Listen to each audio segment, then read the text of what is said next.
ಆಗಿಲ್ಲ boss.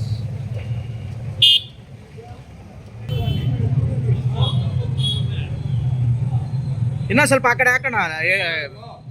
Okay.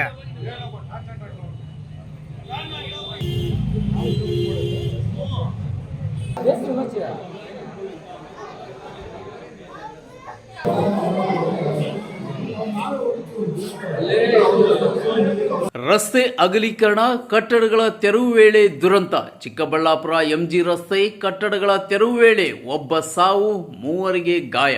Chikkaballapur ರಾಷ್ಟ್ರೀಯ ಹೆದ್ದಾರಿ 69 ರಸ್ತೆ ಅಗಲೀಕರಣಕ್ಕಾಗಿ ಕಳೆದ 1 ವಾರದಿಂದ ತೆರವು ಕಾರ್ಯ ನಡೆಯುತ್ತಿತ್ತು.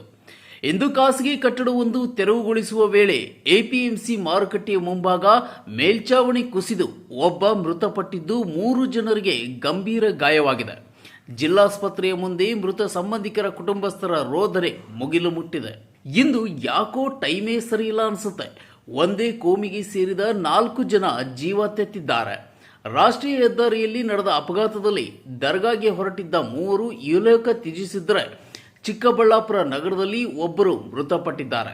ಚಿಕ್ಕಬಳ್ಳಾಪುರ ಮೂಲಕ ಹಾದು ಹೋಗುವ ರಾಷ್ಟ್ರೀಯ ಹೆದ್ದಾರಿ 69 ರಸ್ತೆ ಅಗಲೀಕರಣ ಕಳೆದ 1 ವಾರದಿಂದ ಭರದಿಂದ ಸಾಗಿತ್ತು. ಖಾಸಗಿ ಕಟ್ಟಡಗಳ ಮಾಲೀಕರು ತಾವೇ ಸ್ವತಃ ಕಟ್ಟಡಗಳ ತೆರವು ಕಾರ್ಯ ಮಾಡಿಸುತ್ತಿದ್ದರು. ತೆರವು ಕಾರ್ಯದಲ್ಲಿ ತೊಡಗಿದ್ದ ಕಾರ್ಮಿಕರು ಕೆಲಸದ ವೇಳೆ ಸರಿಯಾದ ಭದ್ರತೆ ಇಲ್ಲದೆ ಕೆಲಸ ಮಾಡುತ್ತಿದ್ದರಿಂದ ನಡೆದ ಅವಘಡದಿಂದಾಗಿ ಒಬ್ಬ ವ್ಯಕ್ತಿ ಮೃತಪಟ್ಟಿದ್ದು 3 ಗಂಭೀರ ಗಾಯವಾಗಿದೆ.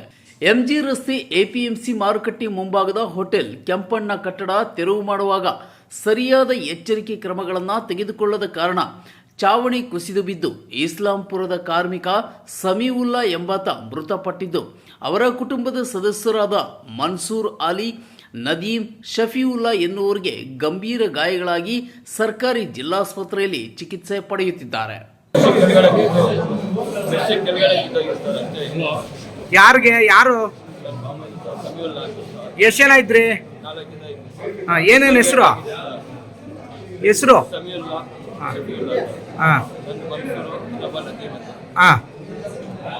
ಯಾವ ತರ ಆಯ್ತು? ಏನು ಮೇಲೆ ಇದ್ರ ಕೆಳಗಡೆ ಇದ್ರ?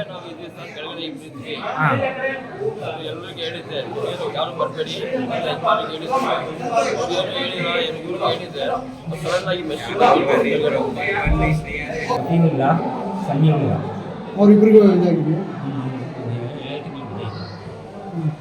ಅಲ್ಲ, ಎಲ್ಲಿ ಯಾವ ಬಿಲ್ಡಿಂಗ್ ಹೊಡಿತಾ ಇದ್ರು?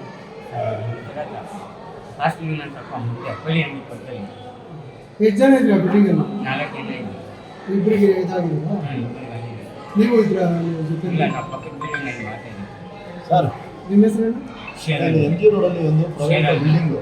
ಮೃತ ವ್ಯಕ್ತಿಯ ಸಂಬಂಧಿಕರು, ಗಾಯಾಳುಗಳ ಸಂಬಂಧಿಕರು ನೂರಾರು ಜನ ಜಿಲ್ಲಾಸ್ಪತ್ರೆಯ ಬಳಿ ಜಮಾಯಿಸಿದ್ದು ಅವರ ಆಕ್ರಂದನ ಮುಗಿಲು ಮುಟ್ಟಿತ್ತು. ಇನ್ನು ಚಾವಣಿ ಕುಸಿದು ಜೀವ ಕಳೆದುಕೊಂಡ ಮಾಹಿತಿ ತಿಳಿಯುತ್ತಿದ್ದಂತೆ ನಗರಸಭೆ ಅಧ್ಯಕ್ಷ ಎ ಗಜೇಂದ್ರ, ಉಪಾಧ್ಯಕ್ಷ ನಾಗರಾಜ್, ನಗರಸಭಾ ಸದಸ್ಯರು, ಕೆಲ ಮುಖಂಡರು ಆಸ್ಪತ್ರೆ ಕಡೆ ದೌಡಾಯಿಸಿ ಆ ಸಂತ್ರಸ್ತ ಕುಟುಂಬಗಳಿಗೆ ಸಮಾಧಾನ ಹೇಳುತ್ತಿದ್ದರು. ಇನ್ನು ರಸ್ತೆ ಅಗಲೀಕರಣ ಪ್ರಾರಂಭವಾದಾಗಿನಿಂದ ಇದೇ ಮೊದಲ ಕಹಿ ಘಟನೆಯಾಗಿದ್ದು, ಕಾರ್ಮಿಕರು ಕೆಲಸ ಮಾಡುವ ವೇಳೆ ಎಚ್ಚರಿಕೆ ಕ್ರಮಗಳನ್ನು ತೆಗೆದುಕೊಳ್ಳಬೇಕು, ಮಾಲೀಕರು ಅದಕ್ಕೆ ಬೇಕಾದ ಪೂರಕ ಸೌಕರ್ಯಗಳನ್ನು ಒದಗಿಸಬೇಕು ಎಂಬುದು ಈಗ ಅರಿವಾದಂತೆ ಕಾಣುತ್ತಿದೆ. ನಗರ ಠಾಣೆ ಪಿಎಸ್ಐ ನಂಜುಂಡಯ್ಯ ಮತ್ತು ಸಿಬ್ಬಂದಿ ಆಸ್ಪತ್ರೆಗೆ ಆಗಮಿಸಿ ಎಮರ್ಜೆನ್ಸಿ ವಾರ್ಡಲ್ಲಿ ತುಂಬಿಕೊಂಡಿದ್ದ ಜನರನ್ನು ಹೊರಗೆ ಕಳುಹಿಸಿ ಪ್ರಕರಣ ದಾಖಲಿಸಿಕೊಂಡು ಘಟನೆಯ ವಿವರಗಳನ್ನು ದಾಖಲೆ ಮಾಡಿದರು.